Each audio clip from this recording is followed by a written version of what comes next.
Hello everyone, a very warm good afternoon. I hope all of you are doing good. Before we begin today's class, let me remind you of an extremely important date and tell me what thought comes to your mind when you hear about this. 25th of May 2025. 25th of May will be the date where this year's prelims examination for the UPSC CSE will be conducted. I know a lot of you would have filled up the form with extremely high expectations, hoping that 25th of May will be the day that changes your life forever. And here we are, helping you in this endeavor, holding your hand and making sure that whatever issues you have in the last few weeks remaining before the prelims examinations get resolved. Thus, today marks the beginning of our prelims crash course specifically for you who have filled up the form for this year's prelims examination. Starting today, we will be discussing the most important and the most relevant current affairs subject by subject to make sure that before you enter that examination hall on the day of the prelims examination, you have absolutely zero doubt in your mind. Today is the first class for economics. We'll have a total of 14 classes for economics where we will be covering each and every important current affair from economics point of view that have been in the news in the last 12 to 15 months. But before we begin that, once again an important reminder that if you are someone who is aiming to write the examination next year, maybe 2026 or even beyond that in 2027, our team is here to help you out. At Narayana IAS, you will get the best possible kind of preparation and one-on-one mentorship through our 1-year and 2-year courses that includes preparation starting from the prelims examination till the mains and the interview stage. You'll also get your own personal study plan optimized according to your strengths, according to where you need to focus. Throughout this entire preparation, there will be focus on prelims questions attempt. There'll also be focus on mains answer writing. We'll be helping you step by step in resolving any issues that you're facing. If you need any other information about our programs, feel free to check out the description of the video. You'll find a link and you can get in touch with our team. Again, we'll be happy to help you in any way possible in your UPSC CSE preparation journey. With that out of the way, let's come to the agenda for the day. As I said, today marks the beginning of this UPSC prelims crash course, and today we'll be beginning with a masterclass on economics. Now, economics is one of those topics or one of those subjects rather that have very contrasting views in the minds of aspirants. There are a category of aspirants who love economics, who want a lot of economics questions in the paper because they understand the basics of it. Then there's the other extreme, where students are pretty fearful of the subject. Irrespective of whichever category that you fall into, the reality is that over the years, a bunch of questions are asked from economics each year in the prelims examination. So whether you like it or you don't like it, the fact of the matter is that you cannot afford to ignore this subject. And that is why we are here to make it easier for you. In the past few years, if you look at the trend of questions that are asked in economics, you will see a lot of questions specifically asked on the topics that have been in the news. So, so it's dominated by current affairs related topics. So once you get a hold of it, you would be able to answer most of the questions. So while we will be revising a lot of the topics that have been in the news, side by side we'll also be making use of this opportunity to revise a static portion of it. So in these coming few classes, you will be able to not just revise the entire current affairs, but also revise the static part of economics. On top of that, we'll also make sure that you practice enough questions. So for example, you will see today that with each and every topic that we'll be discussing, there will be a few prelims specific questions that you can practice and see if you are on the right track or not. In return of all of this, the only thing that I ask for you is number one, be attentive in the class, because again, this is your one chance to give that edge to your UPSC preparation. Second, if you are new here, which many of you would be, do hit the like and the subscribe button so that you can be notified well in advance about the other initiatives and the other videos coming out on our channel. Now, before we begin with our first topic, let's also see how many questions usually we have seen from economics in the prelims examination. Now, it's one of those heavier subjects that get asked very, very frequently in the prelims examination. Now, there is obviously a variation, just like it happens in every other subject. But if you look at the very top, for example, 2017 is anyways renowned as a year where a lot of questions, a bunch of questions were asked from economics. If you see 2017, this is where about 26 questions were asked of economics. 26. Now, I'm not saying 26 questions will be asked every year, but let's take a general assumption. Let's assume for a fact that there are, let's say, 20 questions from economics in a year in the prelims exam. Now, that is not a very unrealistic assumption. Let's assume that there are 20 questions. Now, the reason why we have to focus on this is just imagine.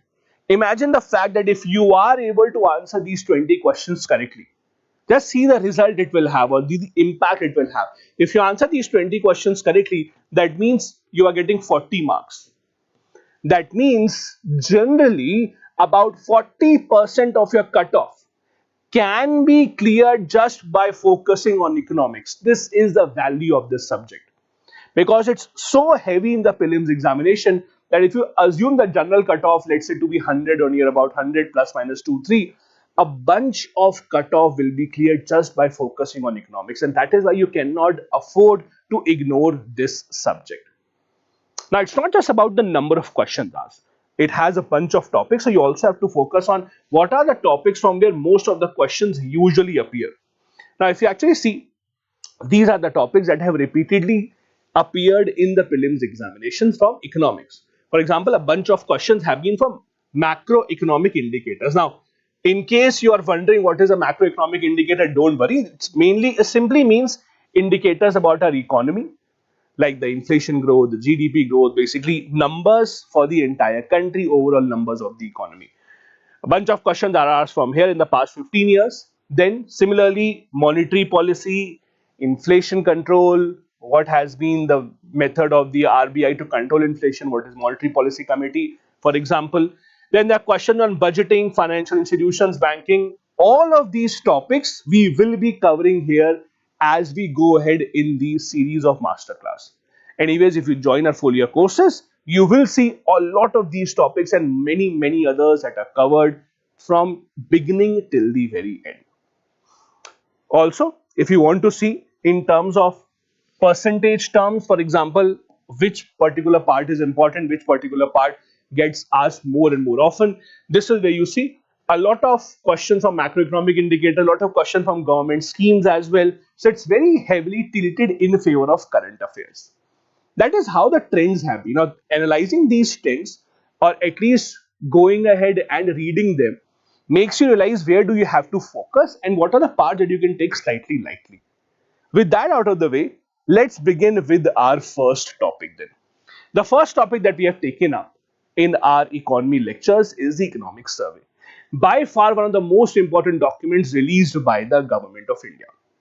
Every UPSC aspirant during their preparation is often told, and you would also be told, I'm very sure, to read two important documents of the government. One, everyone tells you to read the budget, and second, everyone tells you to read the economic survey. Now, I don't want to be biased against any government document, but if you ask me to compare the two, for example, I would always say that economic survey has more importance, has more significance as compared to the budget. From the examination point of view and just from economy point of view, just from the point of view of the entire country. And why is it so? The reason why economic survey in my view holds more importance is that economic survey is not based on assumptions. Like, what exactly is a budget? Budget is a government's plan for the next year, where the government tells the public that in the next year, this is what we will be going to achieve. We will be expecting to spend 80,000 crore, for example, in Manrega. We hope to spend this much money in railways, this much money in defense. But it is all an assumption. It's all a government telling you that this is what we expect. This is future plan. This can change. The numbers given in the budget speech are not the real numbers that end up becoming true. There are revised estimates given. On the other hand, when it comes to the economic survey actually mostly tells you about the facts that have already happened. So it tells you about the current state of the economy. How has the economy grown in the past few years, in the past few months specifically. It gives you the most authentic source of data from the government itself. So economic survey has much better data for the examination point of view. Now it is filled with data, it's filled with economic indicators, but it's not just that. The economic survey in fact talks about many other things as well. For example, in the past, economic surveys have talked about stuff such as climate change. In fact, this year's economic survey also talks about climate change. In the past, they have talked about water issues. They have even talked about judiciary. So please understand, economic survey is not just a document that talks about the economic point of view or talks about the economic status of the government. It talks about many other things. Every single thing that is important for the government and for the country is usually covered in the economic survey. Now this document is usually divided into multiple chapters, and this is released, the pattern is it is released one day before the budget. And this has not always been the case. For example, in the past, we have seen that the economic survey used to be released along with the budget, but now that has not been the case. For example, if you look at the past, it has been released till 1960s along with the budget itself, but now it is given a separate importance. This year's economic survey specifically has 13 chapters, 13 chapters divided into different sectors, different areas. Now, before we begin analyzing what exactly was in the economic survey, what are the important takeaways? Also, remember who publishes it or who is the authority that works on it. So, officially, the economic survey is prepared by the Economic Division of Department of Economic Affairs. Now, this is an important piece of information that you must remember. Please understand, every ministry of the government of India, including the finance ministry, every ministry is divided into different departments. And different departments do different kind of stuff. For example, in the finance ministry, there is a revenue department, then there is a department for economic affairs, there are different departments. So UPSC has asked in the past, a few years ago in the prelims examination, there was a question asked, and the question was, which department prepares the union budget? Those who did not know, those who thought that union budget is just prepared by finance ministry, those who did not know the detail of the department could not answer that question. For union budget also, the same department is responsible. So for union budget also, it is a department of economic affairs under the finance ministry that prepares this document. So do remember these small little details, that the budget or the economic survey, both of them are prepared by this Department of Economic Affairs. Now, apart from this, also who is the leading authority? As in, when you look at the document of the economic survey, you will see a person's signature in the preface. Who is that person? Who is the official author of the economic survey? That is the Chief Economic Advisor for the Government of India. These kind of minute details hold importance for the examination. Do remember that it's a chief economic advisor. He is the one who signs on the preface. So he is the official author. It is under his guidance that the economic survey is released by the government of India. Now, as I said, there was a time when the economic survey used to be a part of the budget itself, and that went on till 1964. And post that, we had a tradition which continues till today, that economic survey usually is ahead of the budget. So it's usually one day before the budget. After that, the budget comes out. And again, there is no fixed way or there is no fixed date on which it has to be released. Like the constitution doesn't say anything about the economic survey. It doesn't say when the economic survey has to be released, so on and so forth. It's mostly the prerogative of the government of India. And these kind of changes keep on happening. For example, you know for a fact that the railway budget used to be a part of the union budget for the longest time. It's very recently that the government has segregated, has basically made sure that they're not segregated anymore. They have now become one single budget. Earlier, the railway budget was separate and the union budget was separate. Similarly, economic survey has also changed over the years. It's a separate document. Now, let's begin now. First of all, before I dive deep into this content of economic survey, and before you start thinking, oh, it's a very, very bulky document, there are so many data, so many numbers, etc.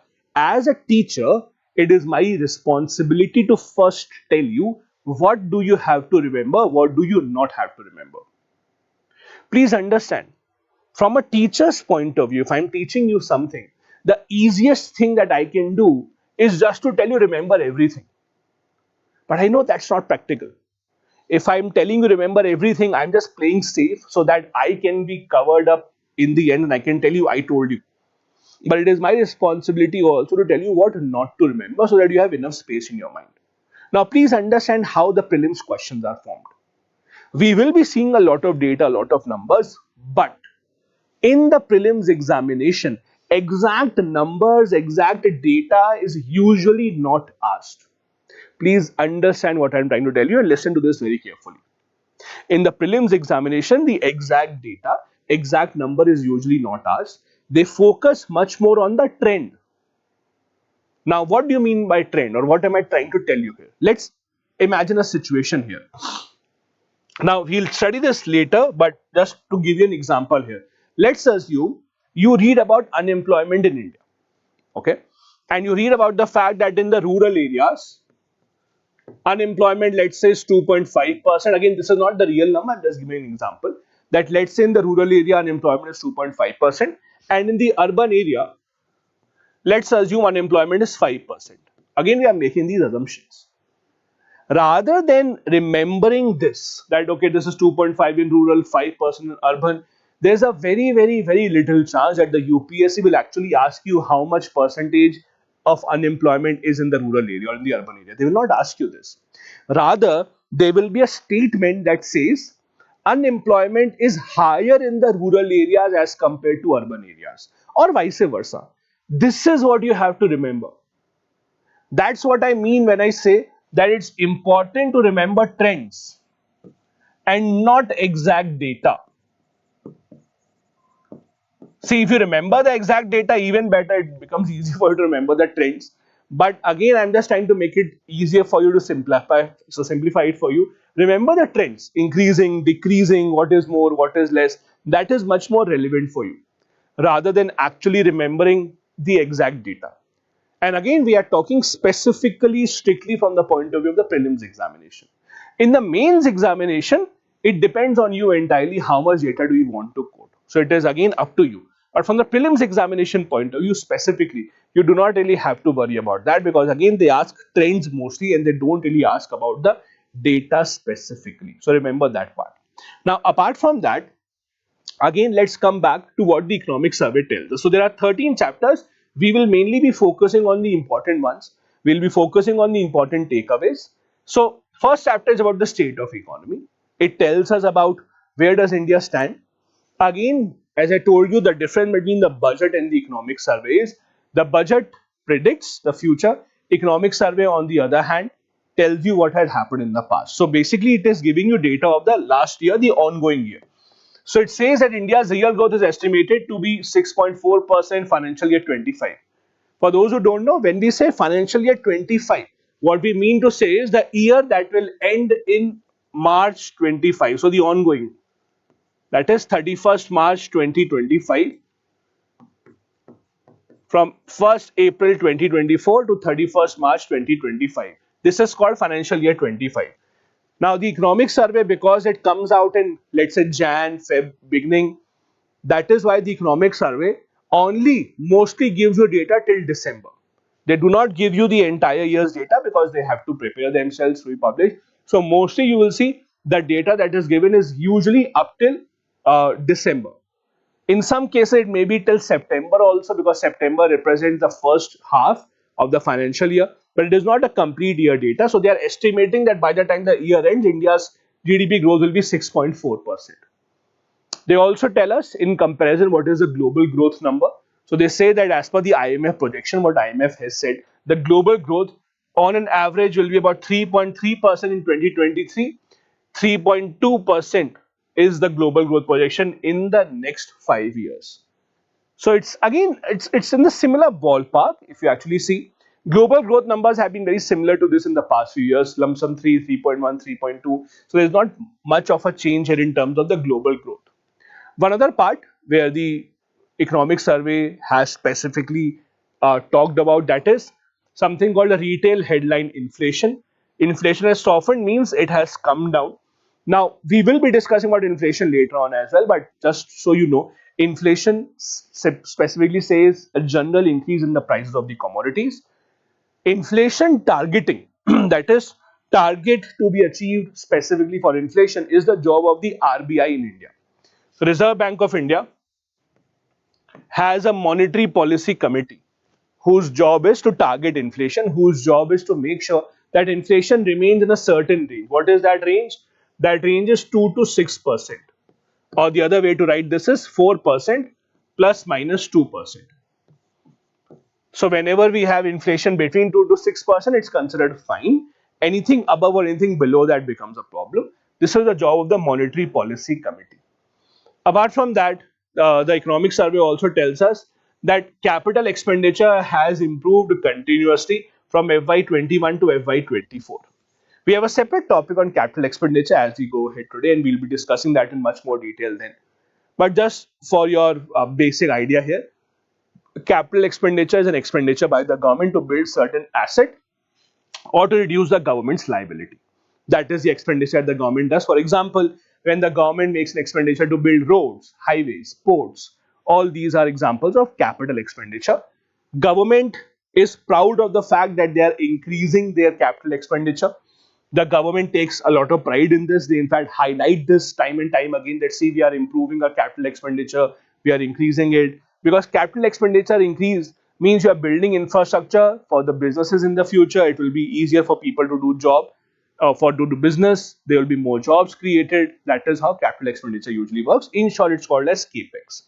Also, India is one of the 7 largest global services exporters. Now, please understand this. In terms of India's export, usually we do not consider overall export. When we talk about exports, we usually divide it into goods and services. Now, you all know this for a fact that if you compare goods and services in India's case specifically, India does much better in terms of services and not in terms of goods.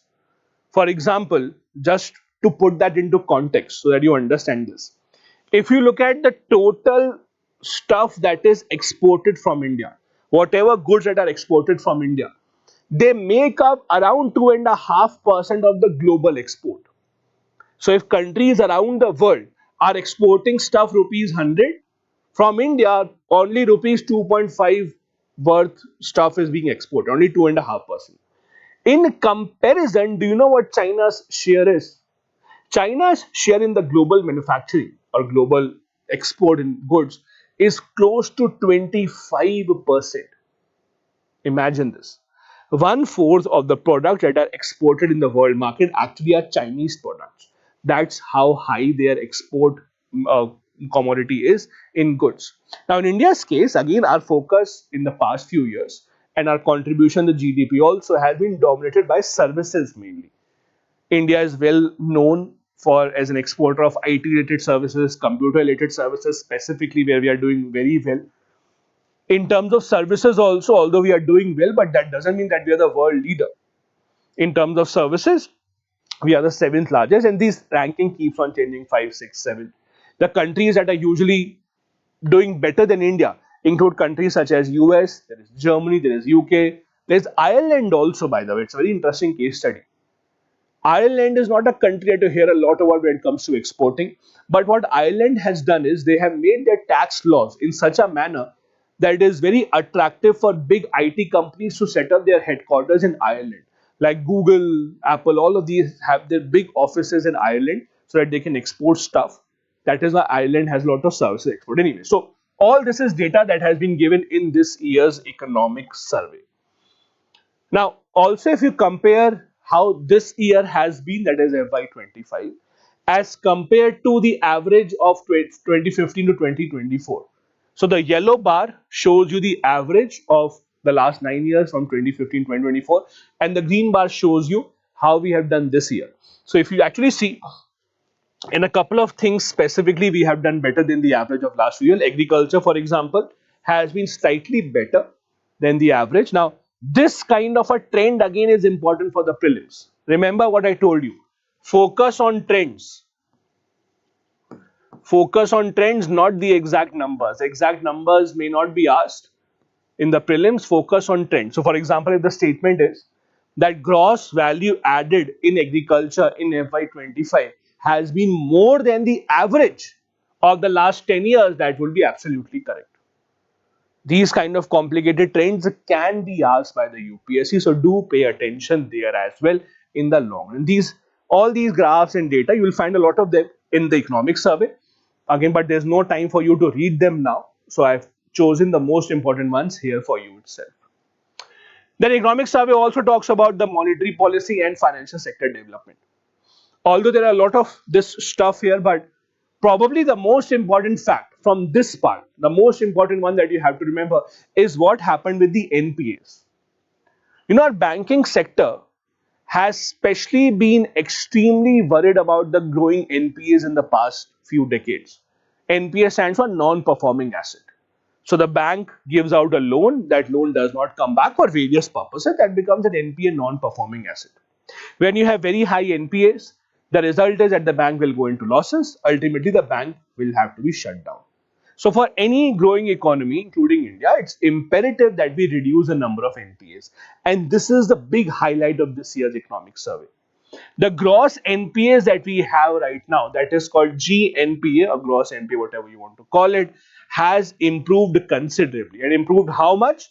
The NPA levels are at the lowest point in the last 12 years. This is an extremely important takeaway from this year's economic survey. Something like this can be very easily asked in the prelims examination.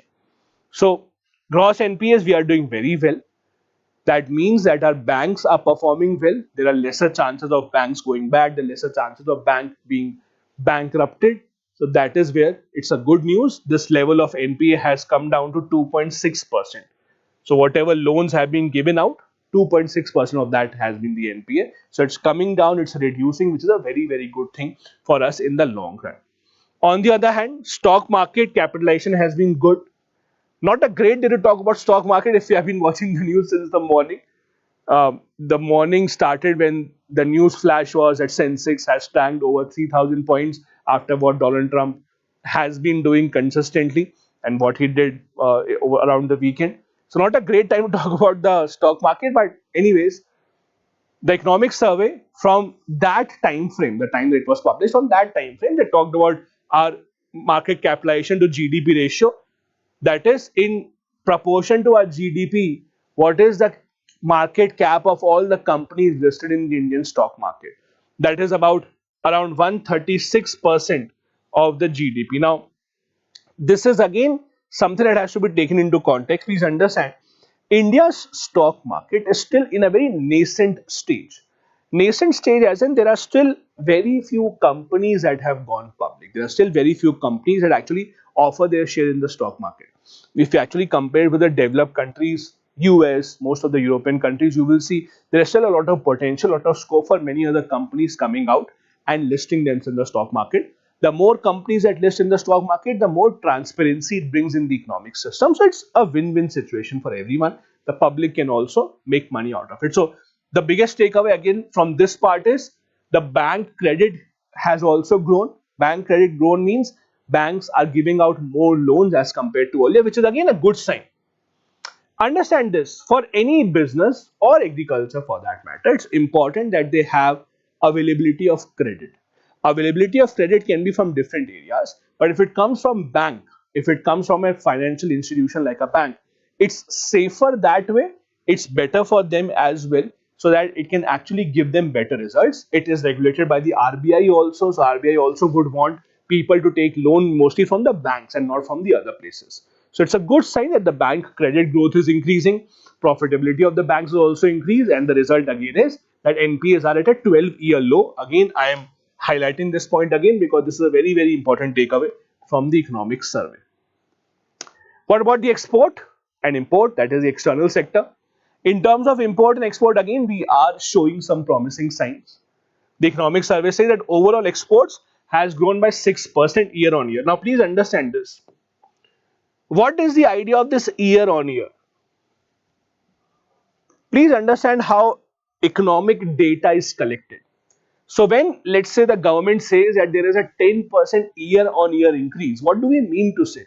What we mean to say is, let's say, if you are comparing what happened in March 2025. Let's take a general assumption here. Let's say Again, not real number, but let's take a general assumption that in March 2025, the government of India collected about 1.5 lakh crore of GST. Okay, and the government has to compare now, has the GST collection increased or decreased? So in this case, they will not compare it with February. No, the comparison happens from the same month last year. So the comparison here will be what was the GST collection in March 2024 to March 2025. This is called year on year comparison, year on year growth. That is at the same time frame last year what was the case. Because see, in March, GST collection will be different because in the month of March, for example, a lot of people buy air conditioners, or in April or May, a lot of people buy, let's say, holy colors, so the GDP will increase, the GST collection will increase. So it's not fair to compare that with February. It's fair to compare that with the same month last year. That's called year-on-year comparison. That's how usually our data is selected, that we have an year-on-year comparison going forward. Apart from that, our current account deficit stood at 1.2% of GDP. We'll discuss this later. Current account deficit, in simple terms, means the difference between the import and the export. India has always been a nation that imports more than what we export. There are some very heavy commodities, high ticket items that we have to import. For example, crude oil, then there is weapons, heavy machinery, electronics, semiconductors, etc. A lot of that stuff we import in heavy numbers, and we don't export so much as compared to import. So India has always been a overall trade deficit country where we import much more. That's where we have a current account deficit. Then there's also data about India's forex reserves. RBI, as you know, maintains forex reserves. Please understand, forex reserve is not just about dollar. Forex reserve can be in various forms: dollar, pound, euro, gold. So it's a accumulation of that is called as forex reserves. Forex reserves, RBI said that it is about $640 billion. And again, this changes because see, every week RBI may take a decision to sell some dollars, to buy some more dollars, depending on what they want to do with the exchange rate of the rupee. So at the time of end of December, this is when this was $640 billion.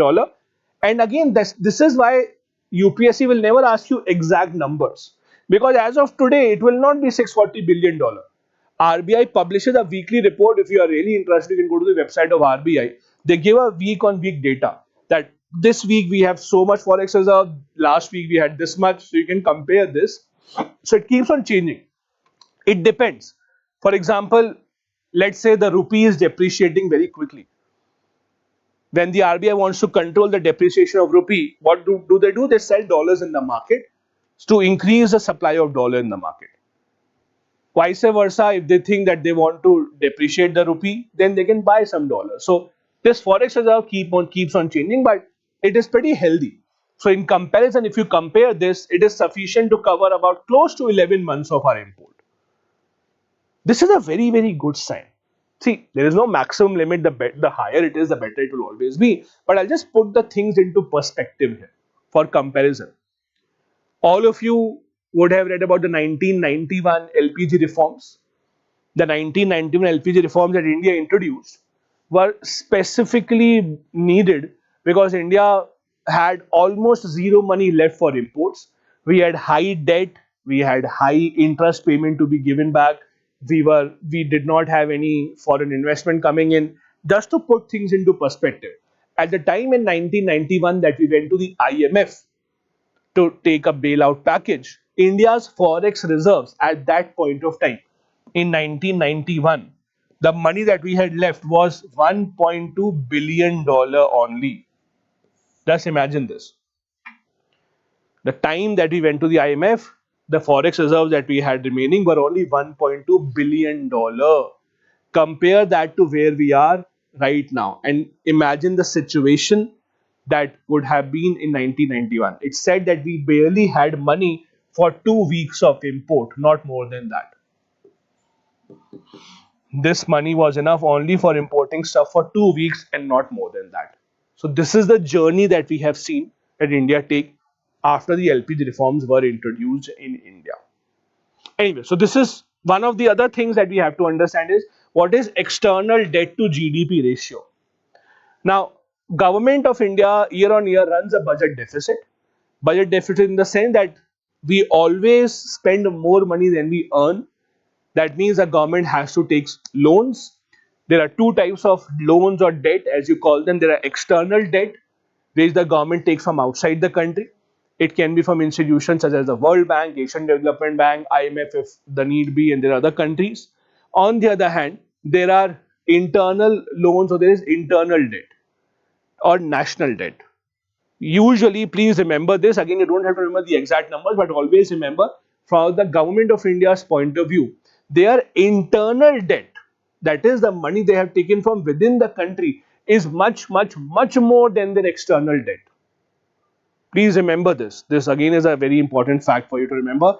Government of India's internal debt or national debt or money they have taken from within the country is much more than the money that they have taken from outside the country. So external debt is less. But just to compare, our external debt to GDP ratio is about 19.4%. External debt to GDP ratio, see, the lower it is, the better, because the lower value will indicate that your debt is less, your GDP is high. So that's an ideal situation to be in. But it's a continuous process, and we are trying to improve this year on year as we go ahead. This is about the FDI, foreign direct investment coming into the country. See, there are few ways in which a country can earn foreign exchange. Please understand. Foreign exchange is extremely significant for a country such as India that has to import a lot of stuff. Imagine this, when we are buying oil or we are buying weapons, we are buying important commodities from other countries, we can't pay them in Indian rupee. Why would they accept it? Because where will they use the Indian rupee? They would rather accept payment in the form of a currency that is internationally acceptable. That is why they would demand from India that pay us in dollar, pay us in euro or pound. So we have to have a good amount of dollars with us. This is why maintaining foreign exchange is important. Now, how do you earn foreign exchange? We can't print dollars, so there has to be a way in which we have to earn this. So how do we actually earn foreign exchange? There are few ways in which you earn this.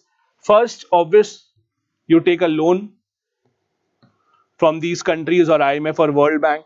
Secondly, if you have foreign direct investment from investors, or FPI, foreign portfolio investment, the money coming into a stock market in the form of investment. Third, remittances. Remittances are money that your diaspora is sending back. So there are so many Indians who are doing a job in Australia, US, European countries.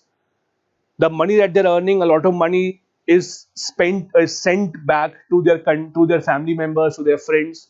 That again becomes a foreign exchange earning for the government. Or the other way is when you export stuff. So if we are exporting something, let's say we are exporting IT services, we are exporting, so there are so many mobile phones now being made in India. Let's say we are exporting mobile phones, the laptops made in India. These are the ways in which you earn foreign exchange. These are the general ways in which you can earn foreign exchange. Now, some of these in our hands, but a lot of these are not in our hands. One of the preferred ways for the government to earn foreign exchange is FDI, foreign direct investment. India is fortunate enough to get a lot of FDI and even more remittances. We'll discuss this a bit later. India is the largest recipient of remittances in the world. But in terms of FDI, again, we have healthy inflows of FDI. So again, we are comparing FDI inflows. This is not of the entire year. This is again till December. So this is data till December. So in the last year, from 1st April to end of December, the FDI inflows were about $47.2 billion. This year, the FDI inflows at the same time period have been about $55.6 billion, which is healthy.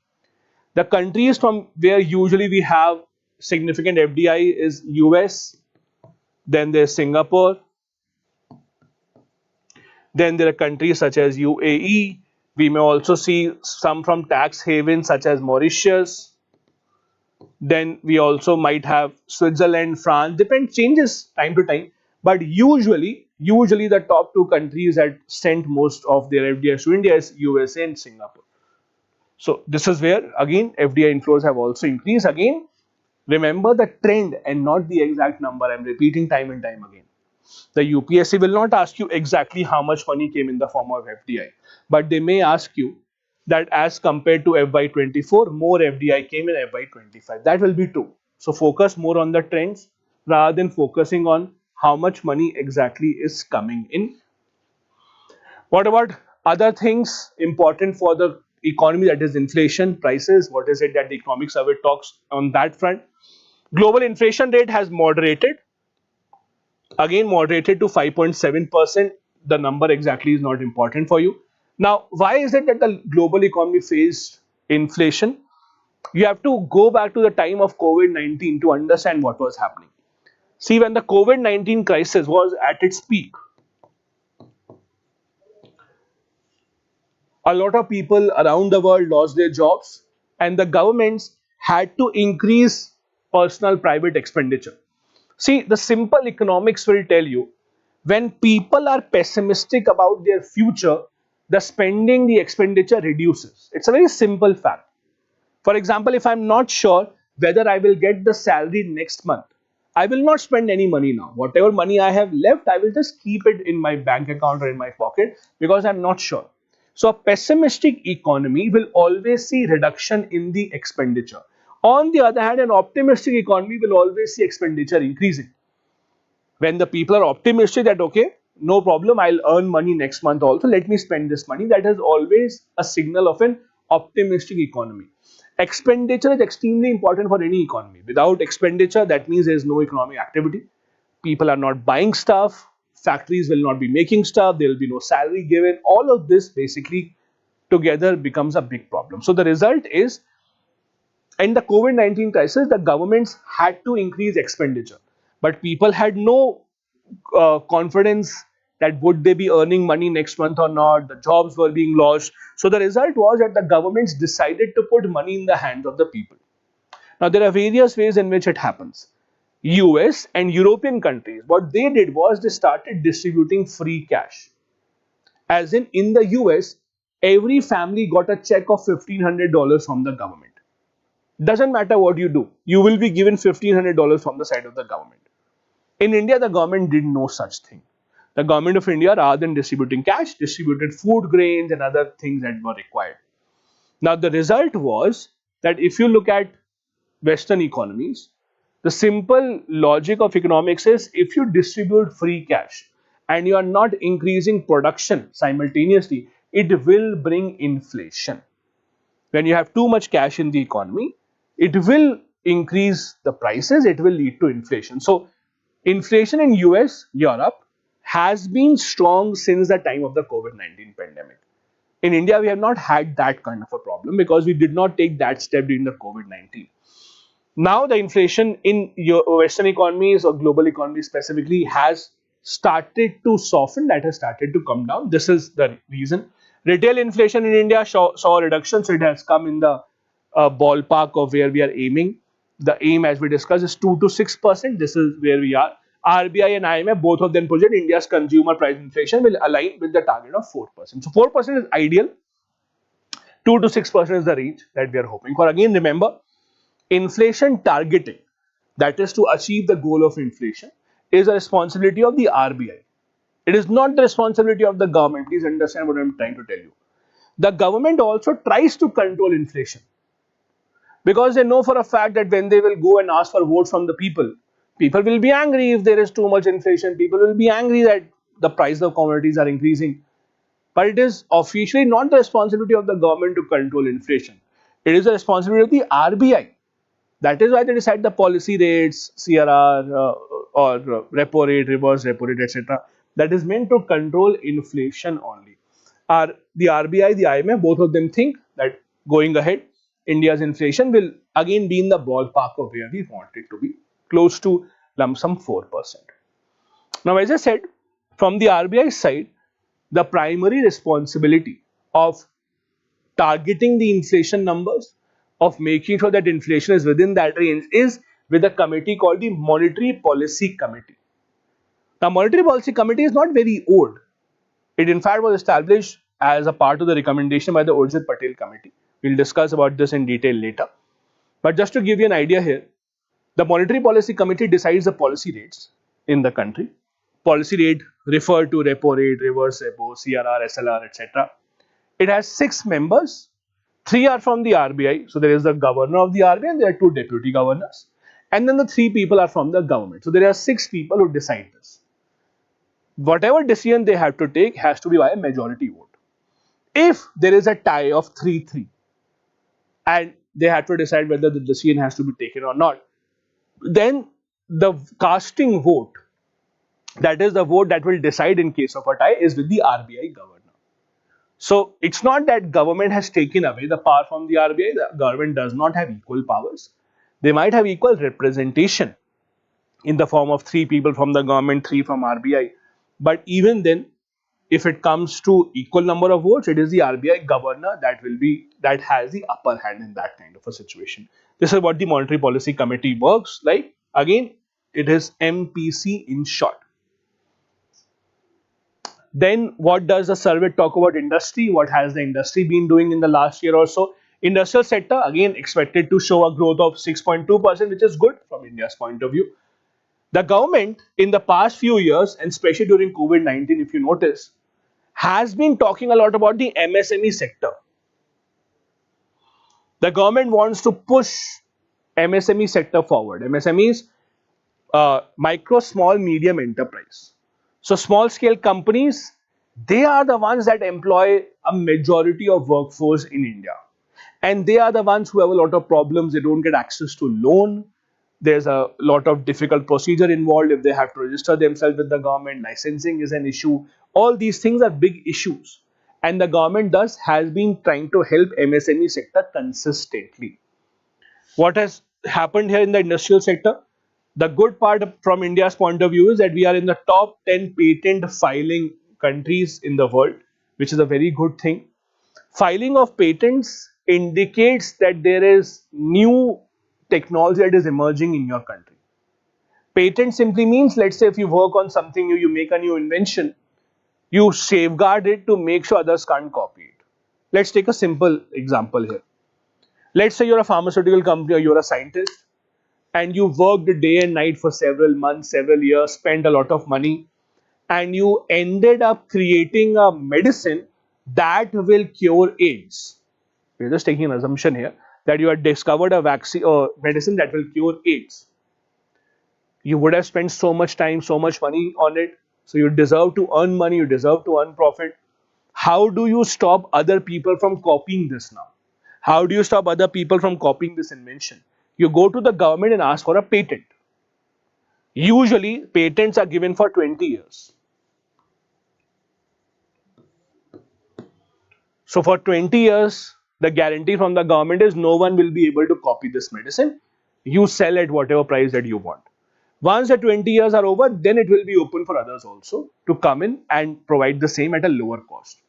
So patents or number of patents indicate the fact that there is a lot of innovation, invention happening in your country, happening in your economy. So it's a good sign, it's a good indicator that we are one of the top 10 patent filing countries in the world. In terms of MSME, again, as I told you, the government of India has been working to give them a push. One of the examples quoted in the economic survey also, that the government of India launched something called Self-Reliant India Fund. Now, these kind of things are asked in the prelims exam. For example, the statement in the prelims exam can be, Self-Reliant India Fund focuses on what? So the answer will be MSME. So remember these kind of initiatives from the government. The Self-Reliant India Fund has been launched by the government specifically to give a boost to the MSME sector. Here are some other details about the fund, so that just in case there's a question, you should be able to answer that. This is the objective of the fund. First, it wants to promote entrepreneurship in the country. The government repeatedly says that they want you to be a job provider and not a job seeker. So entrepreneurship, that is again supporting small scale industry, small and medium enterprises will be supported in different forms. Innovation will be fostered by putting you in touch with technology, with other people who can help you out. The government is aiming to create jobs and government is hoping to enhance competition. Again, it's a very common kind of a thing that the UPSC may ask. They just ask you which of the following statements are correct about the Self-Reliant India Fund, and they can tell what are the objectives, where does it focus on. So you have to remember these kind of stuff from these policy initiatives of the government. Apart from this fund talks about financial allocation. Budget will be given from the side of the government specifically for the MSME sector. Application process has been streamlined. See, the application process to get funds from government schemes is not very easy. It has been a long-standing issue that the government announces a fund, but to make or to get advantage of that fund or to get that money, you have to sign so many different forms, you have to fill up so many different forms that it becomes almost impossible to get money out of that. So government has streamlined the process also, and there will be monitoring evaluation done of the projects to make sure that money that has been taken from this fund is used for the correct purpose or not. All this is the objective of the Self-Reliant India Fund from the side of the government. Sorry for that. Now, apart from this, MSME is one of the most favorite topics of government and thus automatically becomes an important topic for the UPSC. See, the government of India realizes the fact that MSME holds the key for employment in India. If you look at the numbers, you might be astonished to see this. If you look at the MSME sector, 23.24 crore people are employed in the MSME sector. So a major part of Indian workforce actually works in MSMEs. So there is no reason for the government not to give them the kind of encouragement that they need and that they deserve. This is where the government has taken a lot of initiatives. For example, for the MSME, the government has started a portal called the Udyam Registration Portal.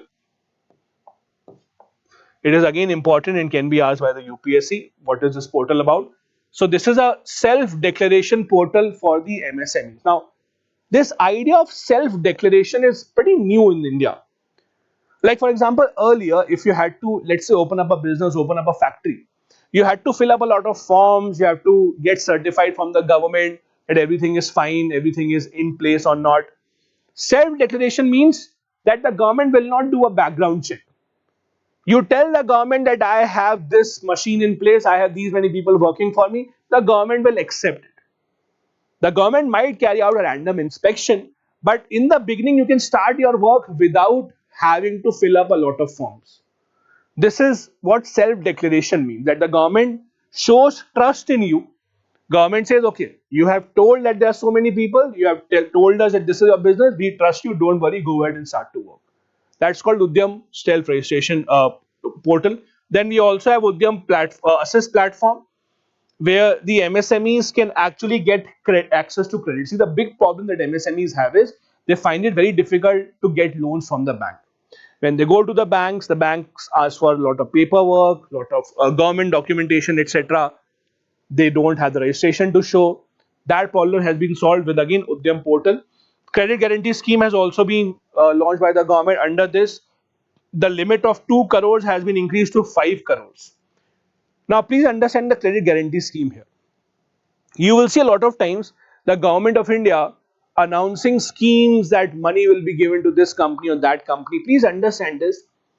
The government never gives loans. Please understand this idea. The government never gives you a loan. Loans are given by the bank only. What does the government do then? When the government says we will help you get the money, they are not giving you loans. So government does a couple of things. Either the government acts as a guarantee, or they do something called interest subvention. So either the government will act as a guarantor, in the sense that the government will say to the banks, you give the loan and you don't have to worry. If the money does not come back, we will be the one who will pay you the money. So you won't have to suffer from NPAs, etc.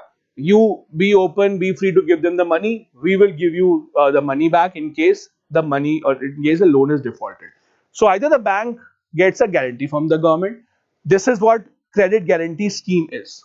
That MSMEs will be given loans up to 5 crore rupees. Without a guarantee, government will act as a guarantor. Second thing that the government does in certain cases is they offer interest subvention. Interest subvention means, for example, the bank has given the loan and the loan is at 7% rate of interest. The government will say, okay, you don't have to pay 7%, you only pay 4% rate of interest. Remaining 3% government will pay. This is called interest subvention. These are the things that the government usually does. They don't directly give a loan, please understand this. They might act as a guarantor, or in the other case, they might offer interest subvention. So this is what the government also does for the MSME sector. Then the services sector. This is the heartbeat of Indian economy. This is a sector that contributes the most to our GDP by far. It has been constantly increasing. India has a lot of potential in services. For example, the economic services, the gross value added in the services sector in FY25 will be about 55.3%. In terms of services, we have a 4.3% global share. As we discussed in the beginning, we are one of the 7th largest countries in terms of export of services.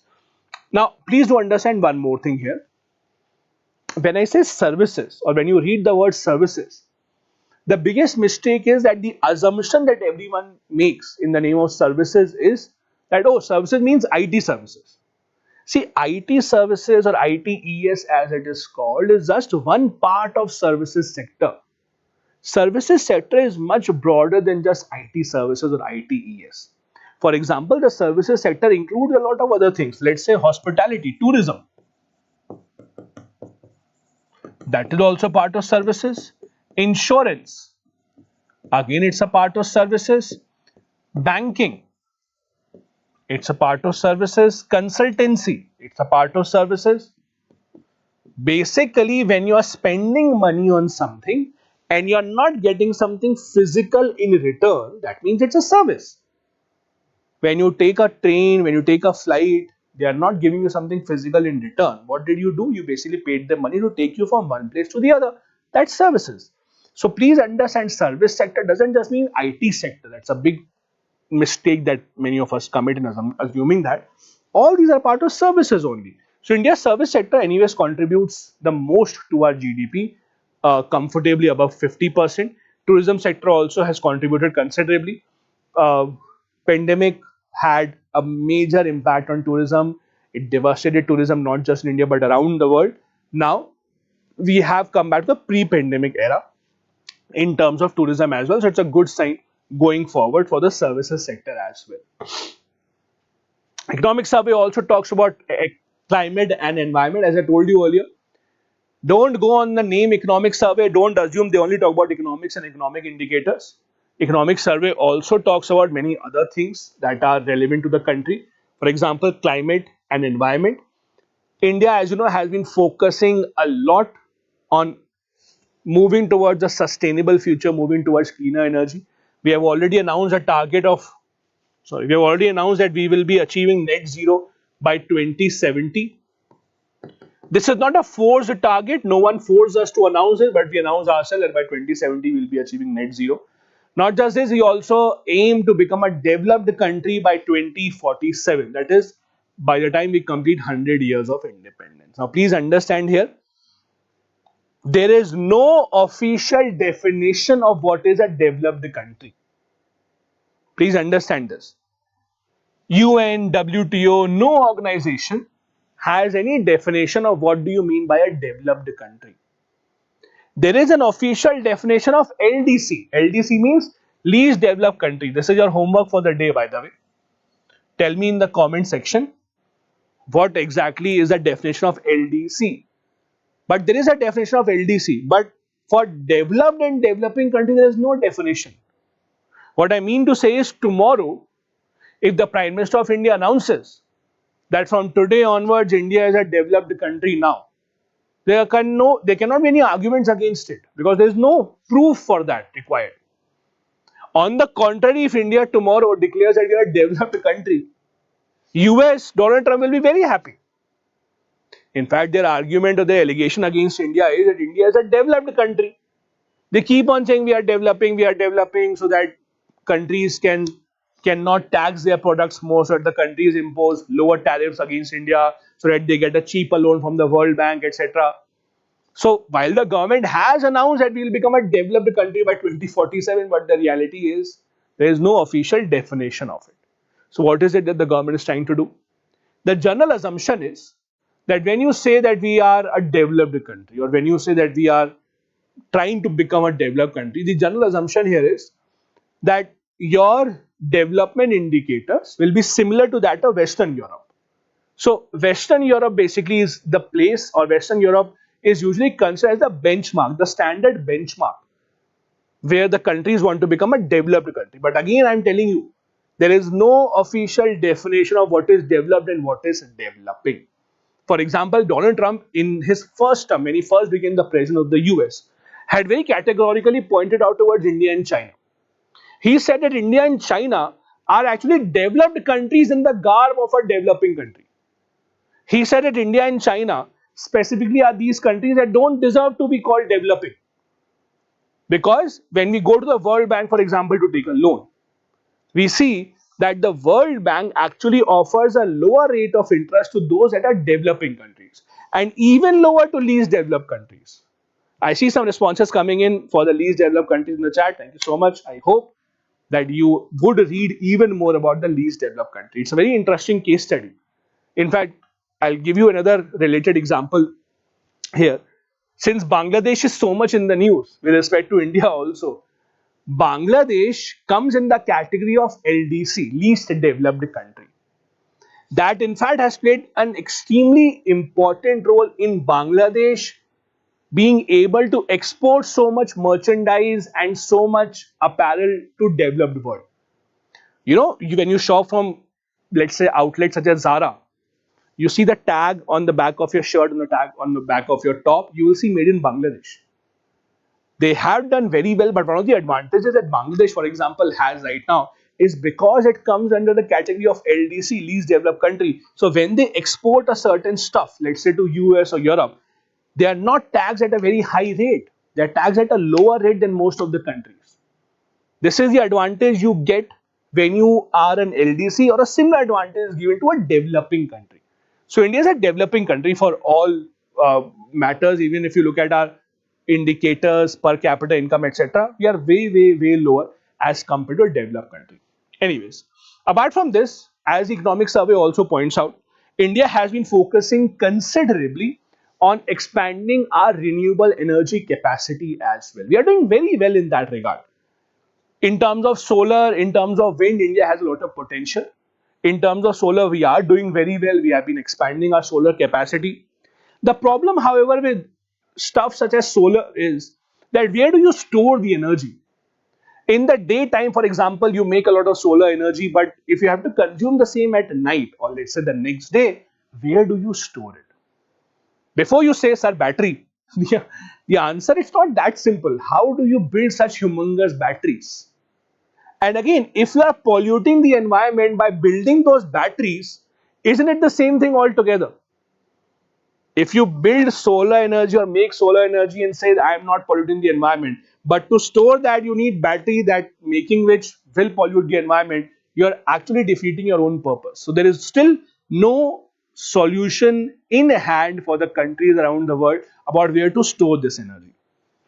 India thus in the past few years has been focusing a lot on green energy as well. As you know, the green energy mission has been a top priority for the government of India. Green hydrogen specifically is costly right now, but green hydrogen in the long run can come down, or the prices can come down. This is what the government is hoping for. Anyway, what does the economic survey say? What is it that they have quoted as numbers here? They say that India has installed energy generation capacity of 2,13,701 megawatts from non-fossil fuel sources, which is a good sign. Again, we are much below where we have to be. The aim of the government is much more, and we are hoping, for example, for about 500 gigawatts of renewable energy by 2030. It's a very ambitious goal. We are close to 200 gigawatts right now in terms of renewable energy. Still have a long way to go. In fact, India's mainstay of energy supply still remains coal mainly. This is where India has to work towards. Apart from that, the Forest Survey of India report in 2023. So Forest Survey is conducted usually every alternate year. 2023 Forest Survey of India report says an additional carbon sink of 2.29 billion tons of CO2 equivalent has been created, again, which is a good sign. They talk about this number in the last 2 decades or so.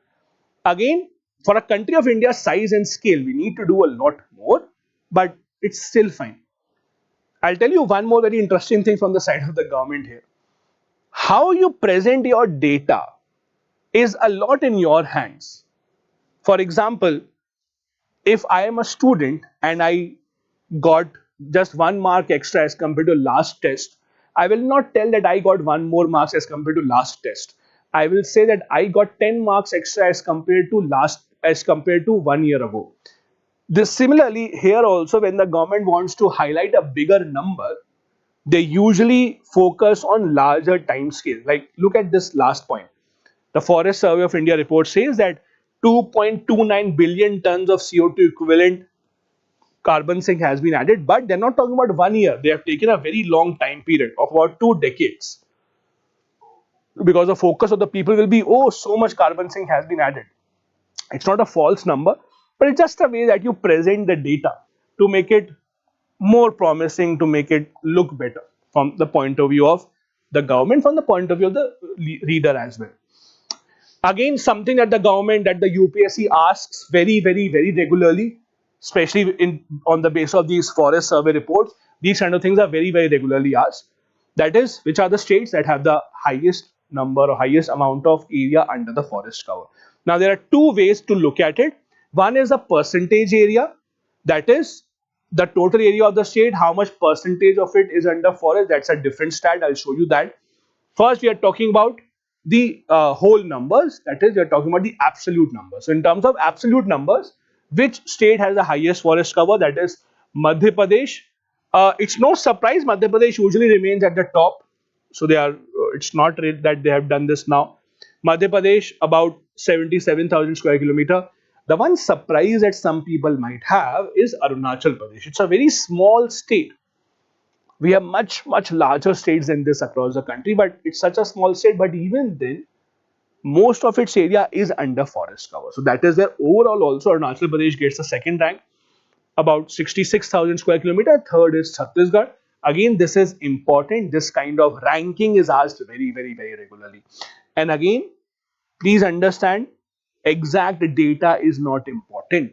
I'll repeat once again, UPSC will not ask how much square kilometer of area in Madhya Pradesh is under forest. No, they will not ask you this. They will ask you in terms of ranking, which state is above, which state is below. They'll ask you that part, but they'll not ask you exact number. So do remember, these three, Arunachal Pradesh comes in as a surprise here. Then in terms of percentage, this is where the percentages are higher. So in terms of percentage, that is the area that the state has, how much percent of it is under forest.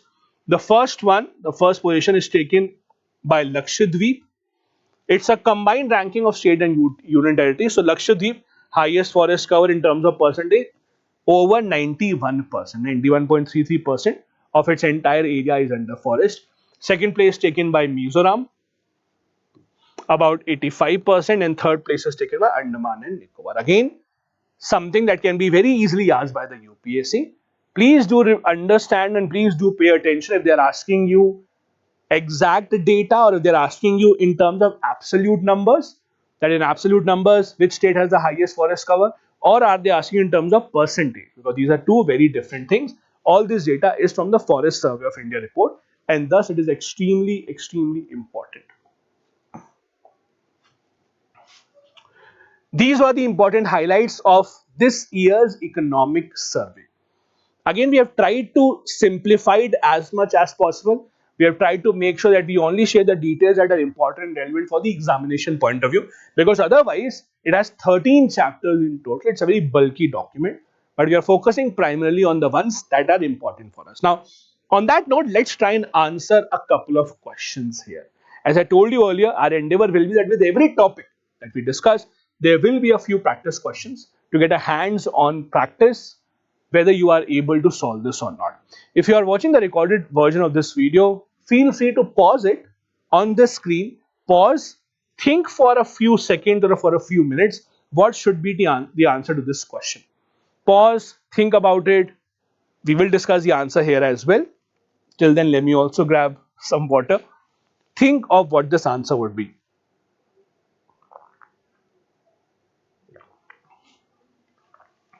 Okay. Okay. If you have gotten the answer, if you have noted down your answer, let's see.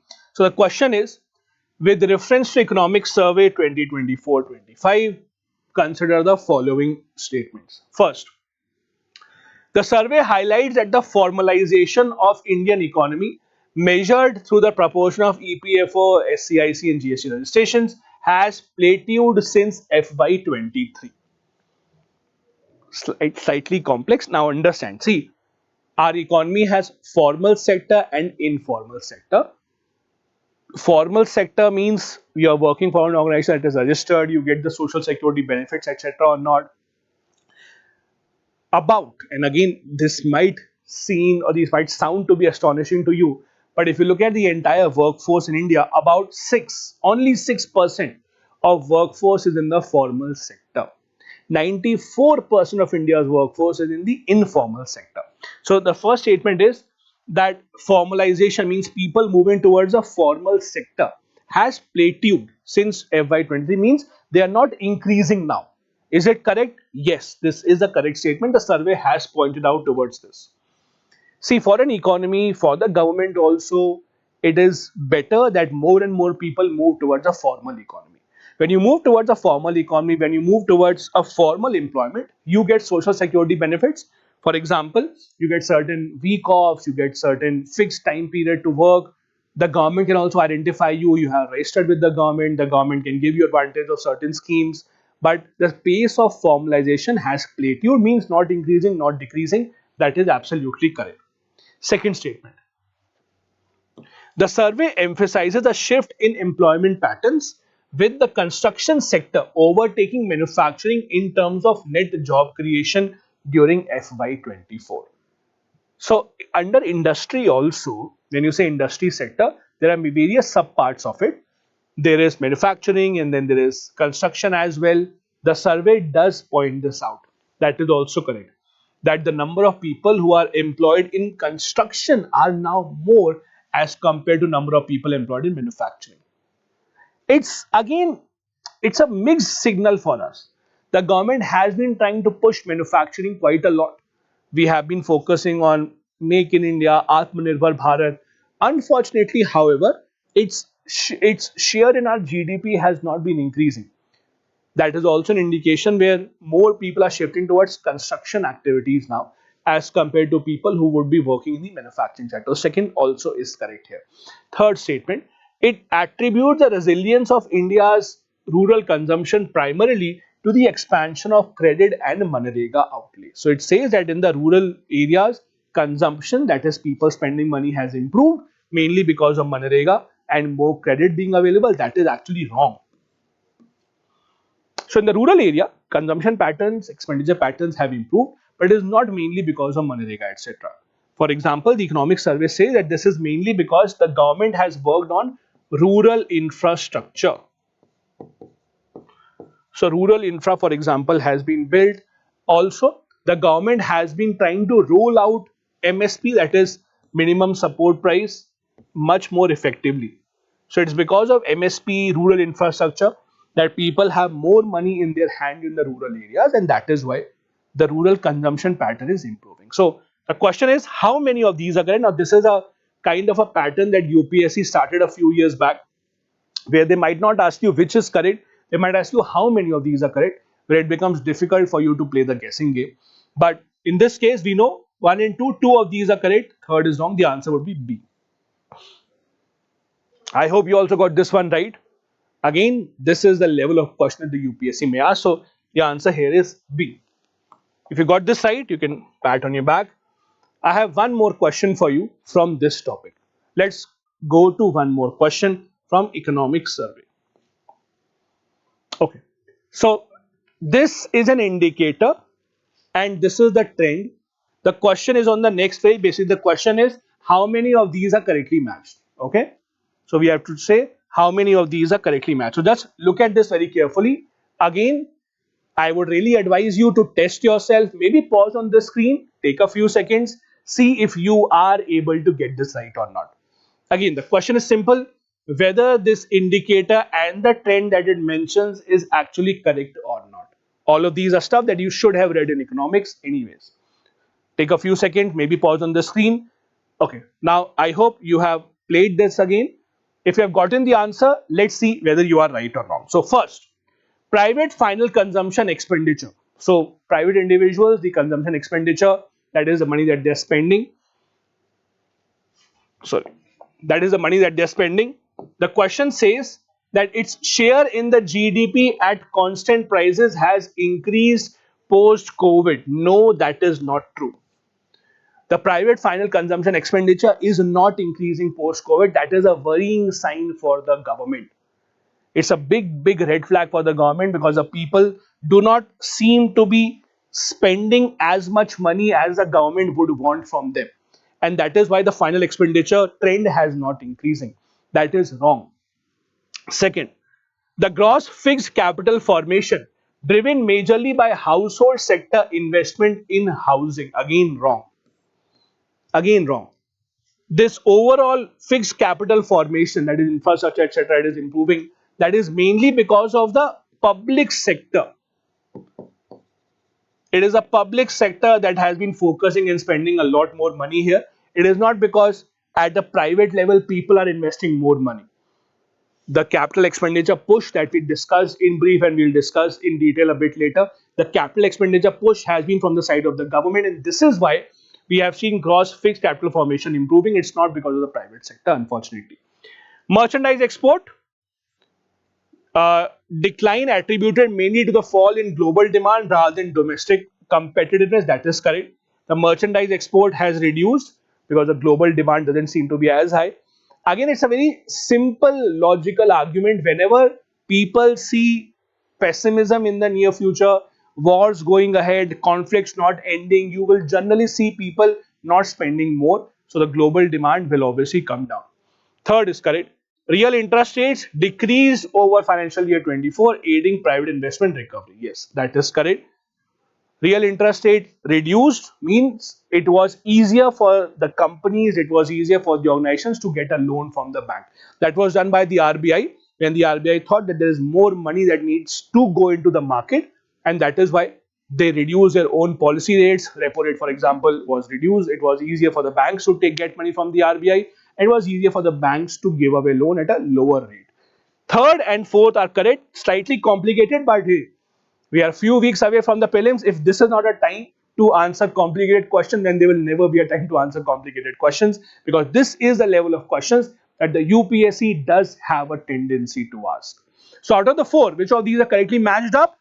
Third and fourth are the ones that are correctly matched up. So if you look at the options here, the ones that are correctly matched up, C will be the answer here. I hope, I wish it is C that you all thought of. If not, it's always a new learning.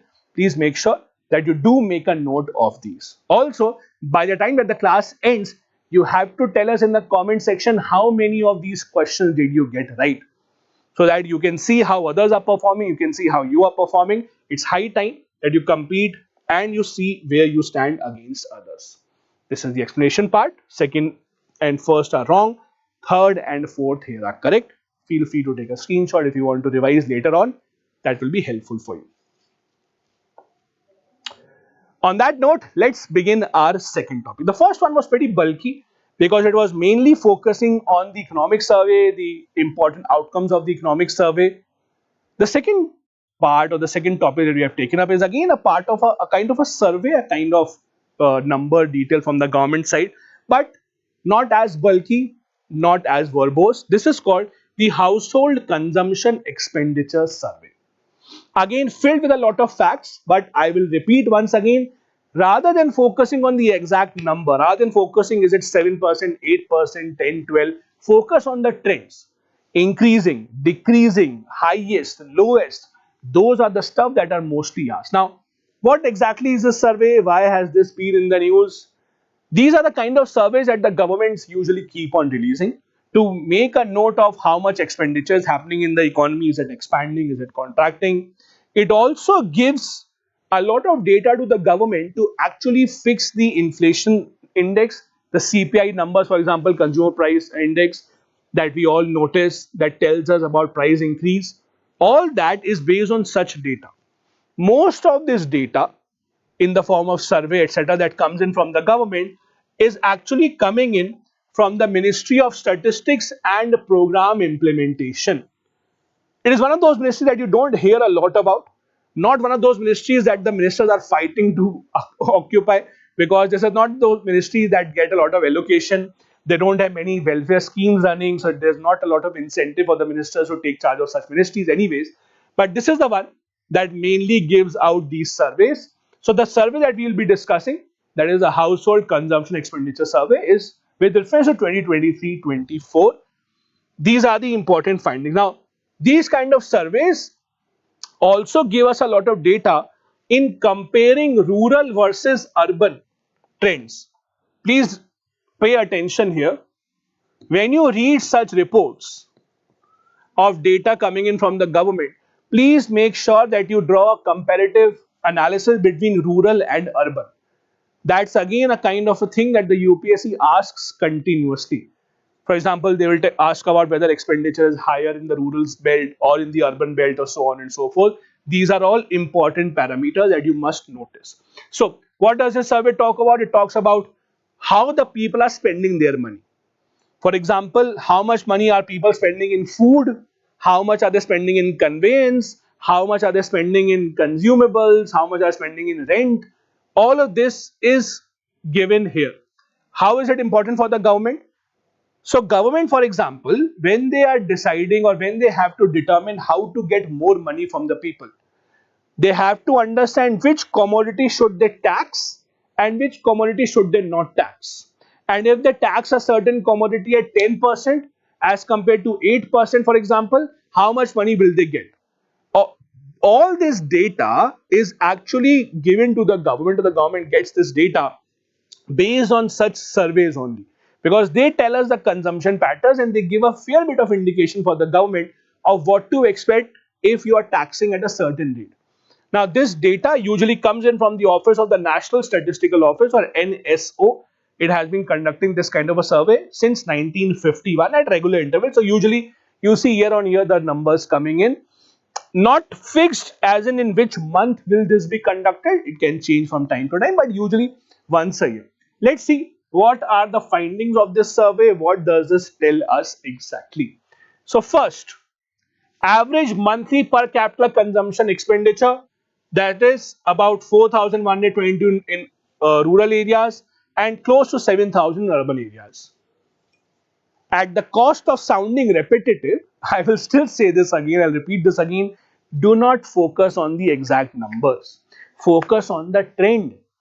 So there is a much more chance that UPSC will ask, or the statement will say, that the average consumption or the average expenditure in rural India is higher than urban. That is correct.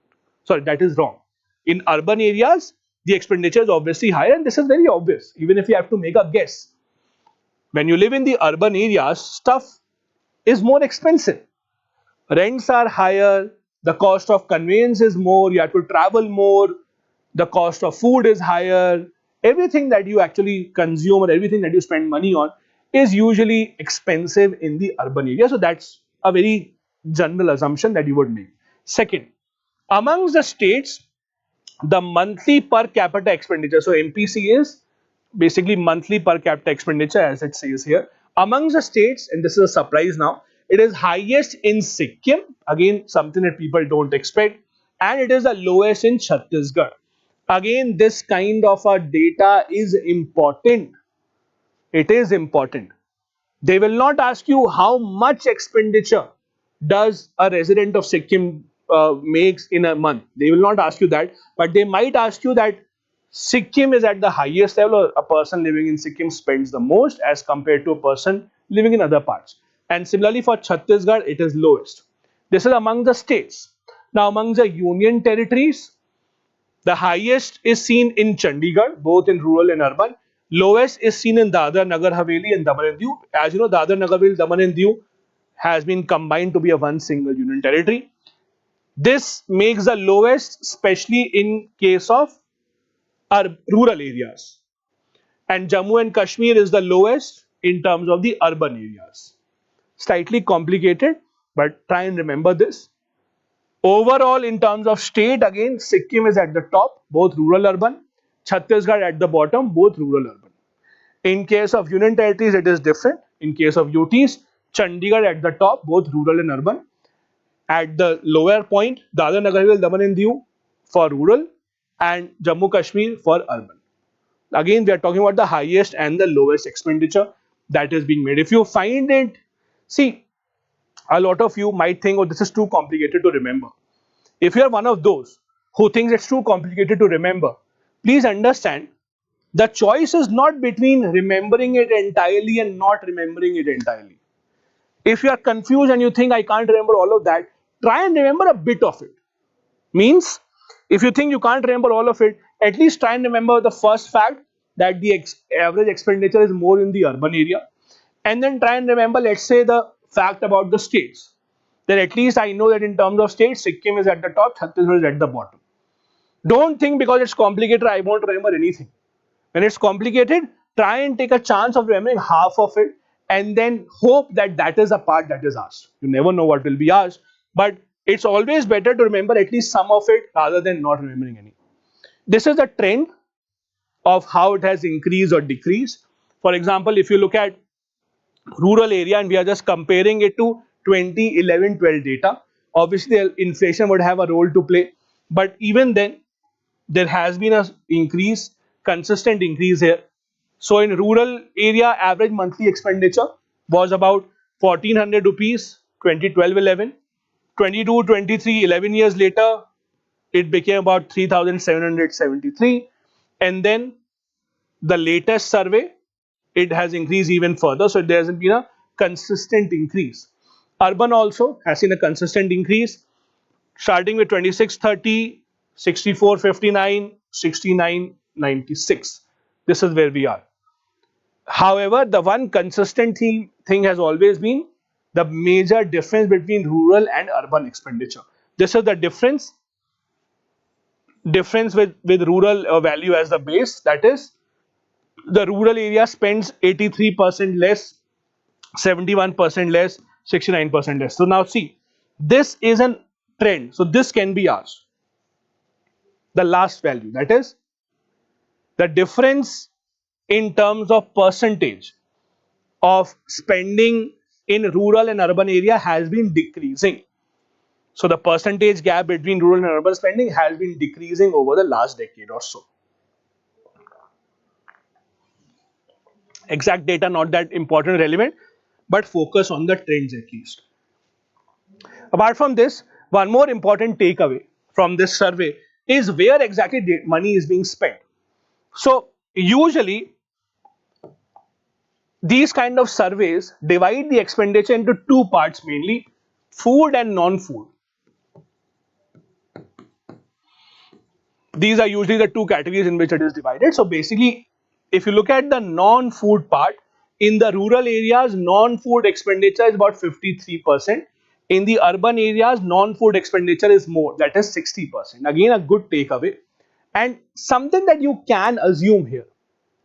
Because when you talk about non-food expenditure, it can be conveyance, it can be rent, it can be just for leisure activities, it can be for education.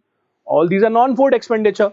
So this obviously, all of that would be much costlier in the urban areas.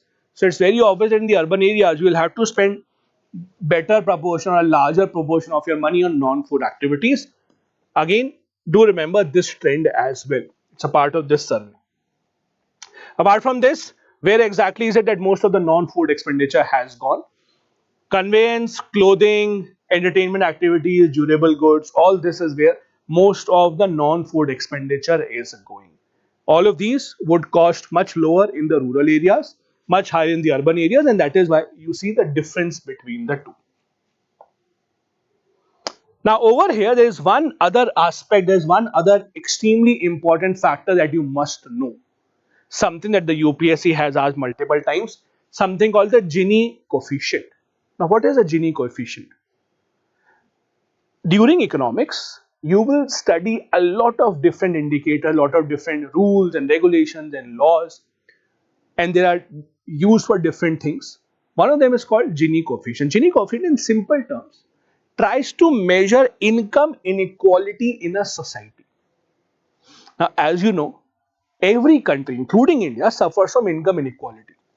You would have seen so many of these reports that say top 1% people control 40% wealth, top 10% people control 90% wealth. These kind of details or these kind of reports and data, they keep on coming in the newspaper. Mainly, they are pointing out towards income inequality that is measured by Gini coefficient. So there is a graph that is used to measure Gini coefficient. You don't have to understand the measuring mechanism of it, but I'll show you the graph anyways. This is based on a curve called the Lorentz curve. Just a second.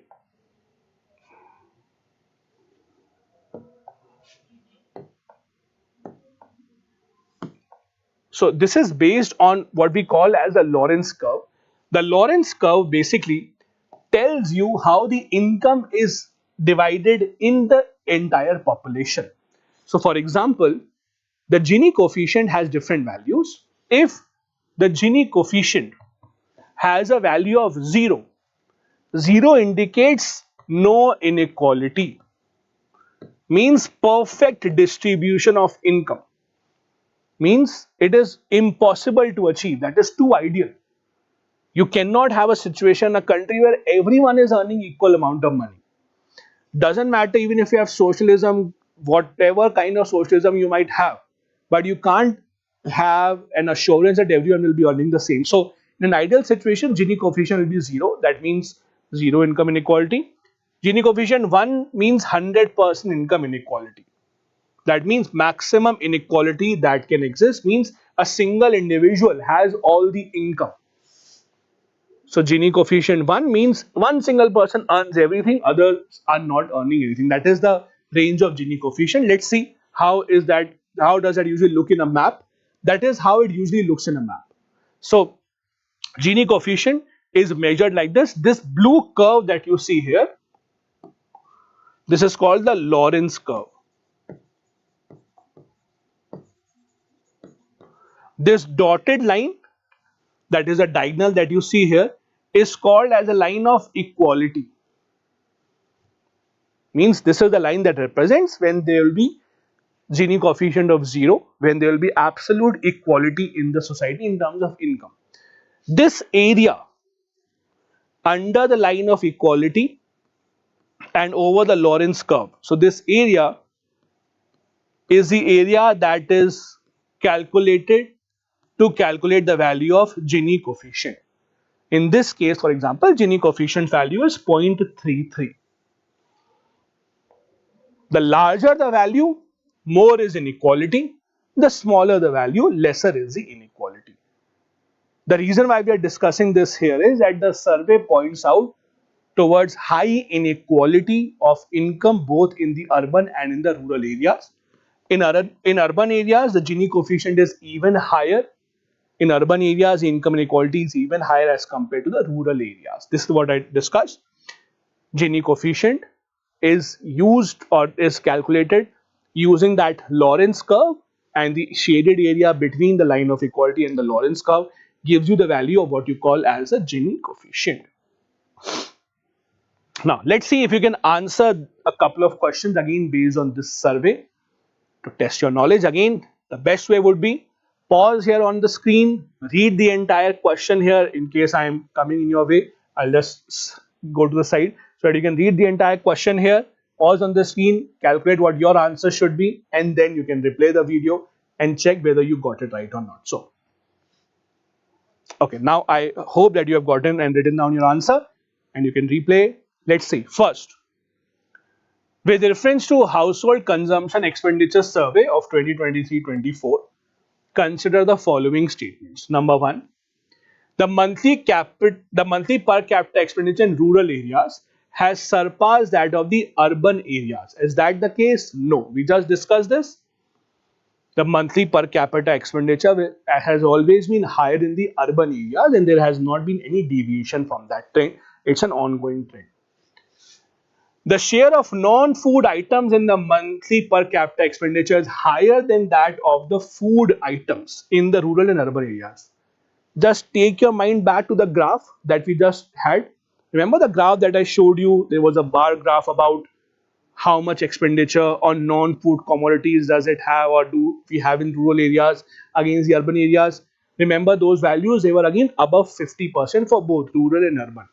In urban areas it was 60%. So again the share of non-food items is higher than that of food, means it's over 50 in both rural and urban. That is absolutely correct. We discussed that in the form of the bar graph. Third, the Gini coefficient has increased in both urban and rural areas, suggesting a rise in consumption equality. No, not increased in both. That is not the case. It has increased, but it has not been increasing in both. The answer thus would be only one of these given statements is correct. That is A. Now these are again slightly complicated to answer because there's a lot of trends etc. to remember. For example, if you look at this, the Gini coefficient, as I said, that measures inequality has declined in urban and rural areas. So again, please understand, the decline in the Gini coefficient doesn't indicate that we are at a stage where we achieve equality. A decline in the trend basically makes us understand the fact that the gap between the richest people and the people who are earning at an average is actually coming down. So more and more people are moving toward that average line. And this is where we have seen that in rural and urban, both of these places, the Gini coefficient has declined, but again, it is still far, far, far away from what the ideal line of equality would be. That is the Lorentz curve. First and second are correct. We discuss about the non-food expenditure. We discuss about rural and urban expenditure as well. One more question from this particular topic. Read this carefully. Again, pause on the screen. See if you can get the answer right and then you can play again. I'm giving you enough space to read this. All right. So, according to Household Consumption Expenditure Survey, which of the following trends have been observed? First, a decrease in the urban-rural MPCE gap, indicating faster growth in the rural consumption expenditure compared to the urban areas. Remember the table that I just showed you and I told you the last line, that is the trend of declining gap between rural and urban. That is important. This is what it is talking about, that the gap between rural and the urban expenditure, in that gap there's a declining trend. So the gap is declining, which is absolutely correct. Second, a decline in proportion of expenditure on beverages and processed food in both rural and urban household. No, that is wrong. People are still increasingly spending a lot more money on beverages, on processed food, etc. So no, it is not declining. An increase in the share of expenditure on conveyance and durable goods within the non-food expenditure category, yes. See, it's again a general trend. As fuel becomes more expensive, conveyance becomes more expensive, you will have to spend much more time, obviously, much more money on these kind of things in the non-food expenditure category. So, share of money being spent on conveyance, durable goods, as people become more and more consumeristic. As you know, consumerism leads to people buying much more stuff, buying much more durable goods, moving to far off places, conveyance being an issue. All of that has led to increase in expenditure in these headings as well. So 1 and 3 are correct. B would be the answer here. The second statement here would be wrong. Again, if you're, I hope you got this right. If you want to take a screenshot of it, I'll just give you a couple of seconds. I'll just move to the side. If you want, you can take a screenshot happily so that we can move ahead. Perfect. Moving on to one more survey, and I'm sorry if you think there are many surveys coming in one after the other, but it's economics after all, and these surveys are important. The trends are important, so don't worry. We have a few more of these surveys to go, and then we will move on to other core topics such as windfall tax, capital expenditure, etc. The other topic that was again in the news, very, very important point of data from the side of the government, the periodic labor force survey. Very important. Why? You see, the government talks so much about unemployment in India, about how the people want to get jobs, of how the people are skilling people. The government of India focuses specifically on giving you skills. The government of India focuses specifically on pushing the private sector to make much more investment in the manufacturing, setting up a more industry to have more employment opportunities available. Please understand, in a society where the government says, okay, we are giving you jobs, or when the government announces that we will give you 10 lakh jobs, this is not an ideal situation. Please understand what I'm trying to tell you here. Government giving jobs to people is not the primary responsibility of the government. The primary responsibility of the government is to make enough opportunities, to create enough opportunities, to create an environment where businesses can give jobs to people. The government should not be a large scale employer, as unfortunately is the case in India. All that data about employment, unemployment is usually given in what is called as a periodic labor force survey, that is the PLFS. Again, familiar names will come as the one that we discussed in the last topic. Most of the data that the government releases regarding economics usually comes in from the same source. So it is again coming in from NSO, that works under Ministry of Statistics and Program Implementation, the same agency that gave you the last data as well. This is a recent launch initiative. It was launched first in 2017-18 and it replaced the quinquennial survey that used to take place by NSS. So quinquennial basically means something that happens once in 5 years. So this once in 5 years was the earlier pattern of the government that has been replaced now. We don't have an NSSO organization now, we have an NSO that releases this kind of a data. Now, there are various ways in which the government actually gets to know about employment rate in the country or unemployment rate in the country. There are various ways in which the government can do that. For example, if you are in a formal sector, there is a deduction from your salary that is called Provident Fund or PF. That goes to an organization called EPFO. They invest that money and then you get that back at the time of your retirement. So the government compares how many people are depositing PF. For example, if there is a decline in the number of people depositing PF, means there is a decline in employment, means those people are not employed anymore. That's just one of the approaches that the government usually takes to look at employment. One more thing to understand here before we deep dive into this survey. Employment numbers in India are always sketchy. The reason is the large scale informal structure of the Indian economy. As I told you earlier, 94% of Indian workforce is in the informal sector, with only 6% being in the formal sector. So data coming in from the informal sector is not always trustworthy, it's not always accurate. So you can or you have to depend on these numbers given from the government, as at least from the UPSC examination point of view. But in real life, these numbers from the government may not be entirely accurate. Anyway, let's come back to this survey. So this survey basically collects urban employment, unemployment data every 3 months, and they use something called current weekly status approach, under which they measure short-term employment or unemployment activities in the country. As you know, there are different types of unemployment that people suffer from. There is something called disguised unemployment, where you are working but you're not adding any value. That especially happens in agriculture. For example, in the agriculture sector, if let's say there are 50 people who are working, the space or the need is only for 30 people. The extra 20 people are not adding any value. If you remove those 20, there will be no impact on the productivity. This is called disguised unemployment. Then there's structural unemployment, there's cycling unemployment, there's frictional unemployment. I hope all of you have read that in economics. Now, apart from that, we also take large or long-term data collection. For example, there's something called annual labor force. There is an estimate that is done on the annual level as well. Because see, there is something called frictional unemployment. Frictional unemployment basically means when you leave a job and then you're searching for a new job, and it might take 2 or 3 months in the middle for you to get a new job. Now, would that person be called as unemployed? In short-term surveys, that person might be called as unemployed. But in long-term annual survey, that person will not be called unemployed.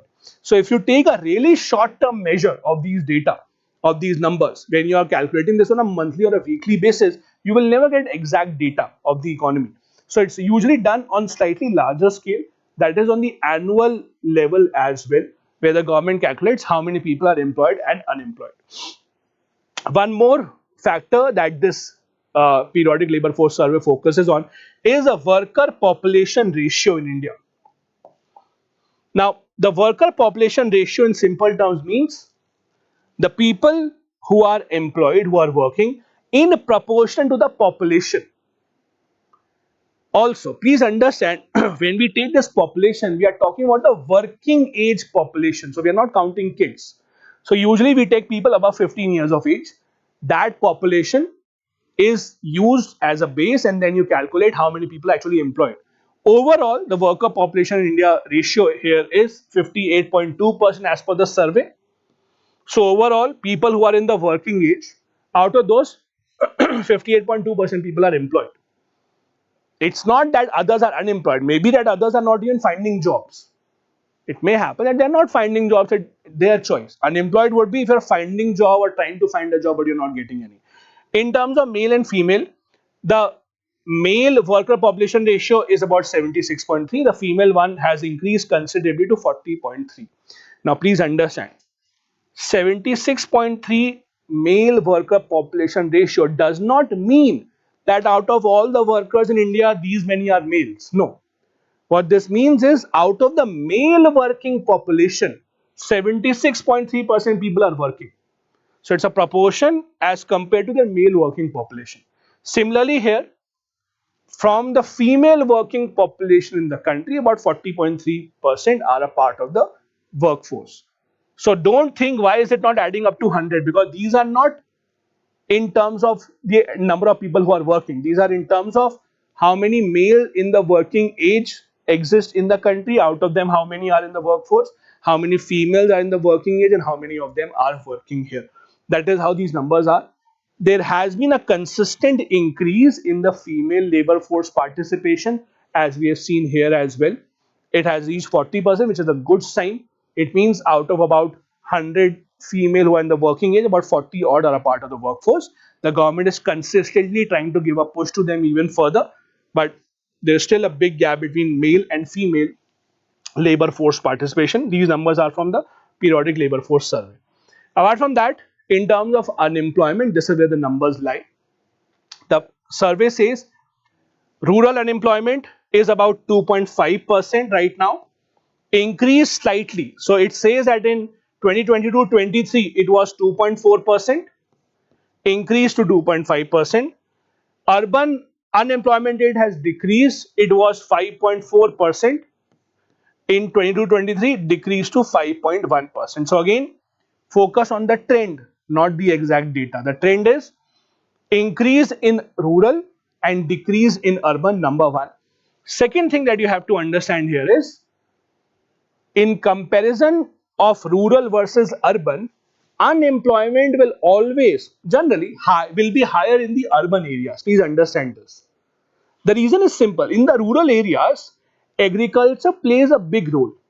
So in the rural areas, for example, if people are, let's say, unemployed, a lot of them say, okay, let me do something in the form of farming, even if I'm not adding value to it. So the person is in the state of disguised unemployment. They're not adding any value. So that is why in the rural areas, unemployment seems to be lower than urban areas. Doesn't mean that it's a good sign, because the real number will be different. It's lower because people are generally, at least on paper, are employed in agriculture or in farming. But generally you will see this trend. Rural numbers will be lower as compared to urban numbers in terms of unemployment, because farming comes in and plays an important role. Let's see if we can answer a couple of questions from this survey specifically. Again, we'll do the same thing. I'll give you space. You can pause on this screen. Think about what the answer will be. And once you have thought about this, write down your answer, and then let's go and see if you are able to get this right. Okay. So, with reference to periodic labor force survey 2023-24, consider the following. Number one, the labor force participation rate for females aged 15 and above in rural area has shown a consistent increase since 2017-18. Yes. So they have shown an increase in both urban and rural, that is female labor force participation. As I told you, it has reached over 40% now. So the trend has been an increasing trend in both rural and the urban areas. So first is correct. Second, the worker population ratio in urban areas for males aged 15 and above has declined between 2017-18. No, it has also increased. So usually female, male, both worker population ratio has been on an increasing trend only. It has not decreased. Third, unemployment rate for females aged 15 and above in urban areas has decreased. Yes, Unemployment has decreased and employment has increased. Again, as I said, again, focus on the trends. You might say it's too much to remember, but if you make assumptions here, a qualified guess, you should be able to get this right. It's not a very difficult question to answer here. Two of these are correct. The answer would thus be B. The middle one, that is the second one here, is wrong in this case. One more. According to Periodic Labor Force Survey 2023-24, which of the following trends have been observed? Again, I'll give you some space. Pause on this screen. Think about what your answer is, then I'll come back. Okay? Okay. So, first, the unemployment rate in rural areas has declined more significantly than in urban areas between this time period. Yes, it has decreased significantly. That is why we have seen lower unemployment in the rural areas. That is correct. Labor force participation rate for persons aged 15 years and above has increased both in rural and urban areas during this period. Think about this. The labor force participation rate for people 15 and above has increased in both rural and urban areas. Yes, we discussed this in the first question itself, that labor force participation rate has been increasing in rural, urban, in case of female, male, both. Third, the worker population ratio for females aged 15 and above has remained stagnant. No, we discussed this again. It's kind of, if you actually notice this very carefully, second and third statements are contradictory to each other. Both in male and in female, their worker population ratio has increased both in rural and in the urban areas. So it's not that difficult to guess. So the answer would be 1 and 2 are correct. A. I really hope that you got this one right as well. If not, it's a new learning. Make sure that you make a note of this. We'll jump on to the last topic for the day. We'll wrap this up and we'll resume from here from tomorrow. The next topic, the last topic for today, is something called capital expenditure. In short, what the government calls it as capex. There has been a lot of talk about capex or capital expenditure, especially ever since this government has come to power in 2014. They proudly share the fact that they are spending a lot more money in capital expenditure, which is a fact. These have been numbers and results are in front of your eyes.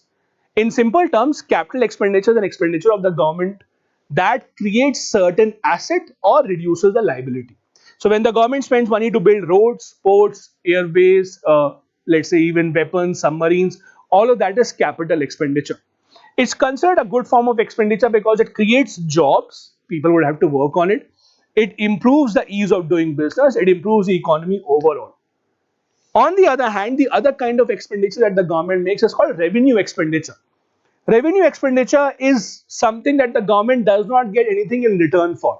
Salary, pension, interest on the loans that they had taken earlier, they are not getting anything substantive in return for that. That will be called as revenue expenditure.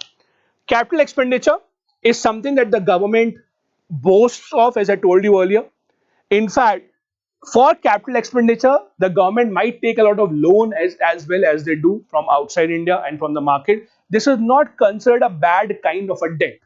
Not all debts are bad. If you are taking a debt to build some capital expenditure, some infrastructure, that means that in the long run, it will be able to pay for itself. Like the government, for example, let's say takes a loan to build a huge highway or an expressway from Delhi to Mumbai. In the long run, it will pay it back. People will travel on it. People will pay toll and the money will go back in the coffers of the government. So that's how capital expenditure is. Again, please understand it is an expenditure that creates certain assets or reduces liability. Then there is also something called effective capital expenditure. See, understand how politics works. Every government would want to show to the people that, see, we are spending so much money in capital expenditure. It's something to boast about. So governments would obviously try to inflate the number. They would try to show the number as bigger as possible. How do they do that? One other way to do that is called effective capital expenditure. That means expenditure made by the government of India in building those infrastructure, plus if they have given money to the state governments, if they gave money to the states to build infrastructure, that will also be counted. That is called as effective capital expenditure. So capital expenditure, the one that government spends, Effective capital expenditure, where they add the expenditure or the money that they gave to the states to build their own infrastructure. So if, let's say, government of India gave some money to, let's say, Telangana, Karnataka, Punjab, Haryana, that okay, you build highways, I'm giving you this much money. Add that also, then it becomes effective capital expenditure. As I said, in comparison to revenue expenditure, capital expenditure gives you something solid, gives you an infrastructure, physical infrastructure is built, or your liability comes down. Revenue expenditure, that is salary, pension, does not give you anything in return. And this is something that's a recurring expenditure. Capital expenditure is not recurring. Like if you build a road this year, you will not build a road every year.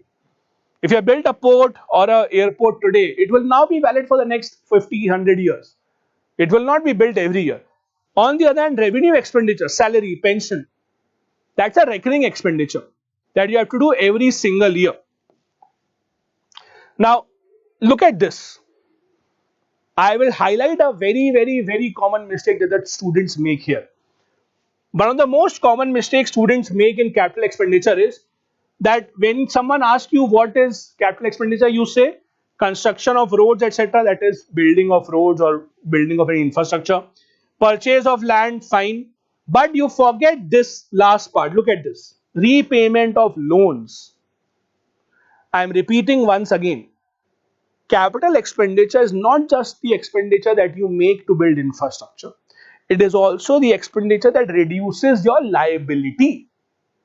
So the loan that you had taken from outside, when you pay it back, that is a principal amount, that is reducing your liability. So repayment of loan is also a capital expenditure. Here's the tricky part.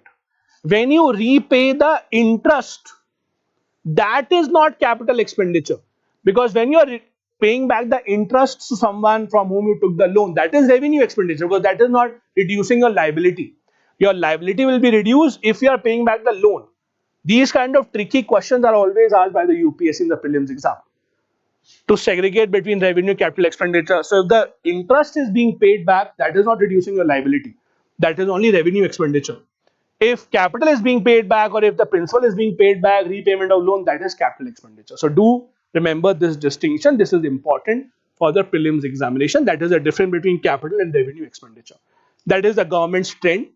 The blue graph shows you the government of India's capital expenditure.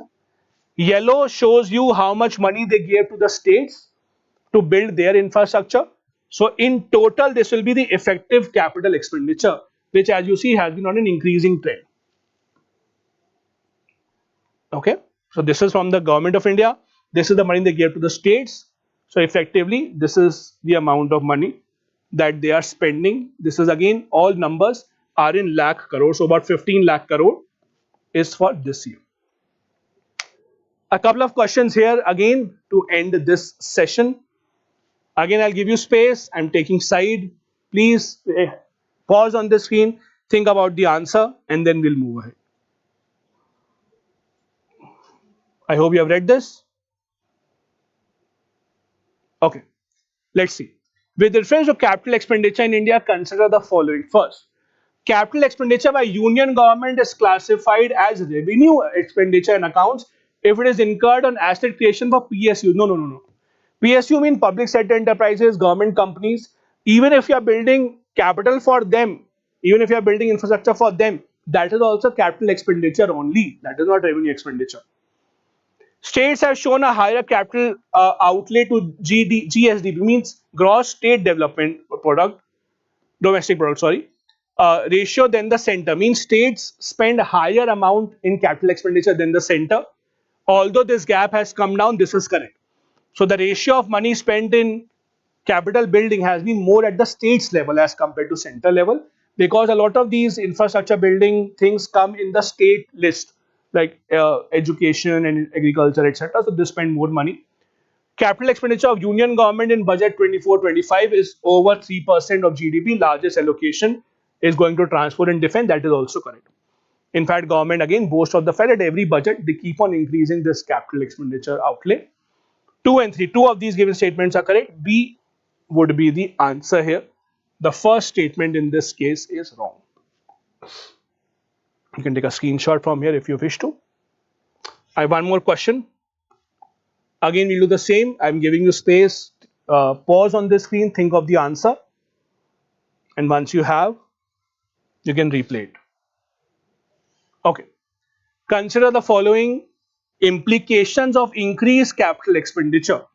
What will happen if we increase capital expenditure? Number one, it leads to higher fiscal multipliers in the medium term compared to revenue expenditure. Yes, fiscal multiplier basically means it will lead to more spending by the people. It will lead to a better impact on the economy, because when you build capital infrastructure, you are employing workers, you are giving them salary, giving them wages, they will spend money later on, so that will multiply the effect. That is correct. It enhances productive capacity of economy without necessarily causing inflationary pressure. That is also correct. If you give free money like US did in the times of COVID, that causes inflation. It contributes to crowding in of private investment, particularly when interest rates are accommodative. Yes. Means when interest rates are good, private investment comes in. Private players say that, okay, we will build the capital infrastructure for the government. You pay us the money later. Like many of the expressways, etc., are being built by private players in the PPP partnerships, so that they can also earn profit later. It results in immediate increase in consumption demand, thereby accelerating inflation tendency. No. If you see, second and fourth are contradictory to each other. Second is saying that inflationary pressures are not seen, and fourth is saying it is seen. One of these has to be wrong. Fourth one is wrong. It does not lead to inflationary pressure as such. 1, 2, and 3. A would be the correct answer here to this particular question. You can take a screenshot if you want. And this, my dear friends, brings me to the end of today's session. I really hope it was helpful for you, especially those who are appearing for this year's prelims examination. We have many more classes lined up.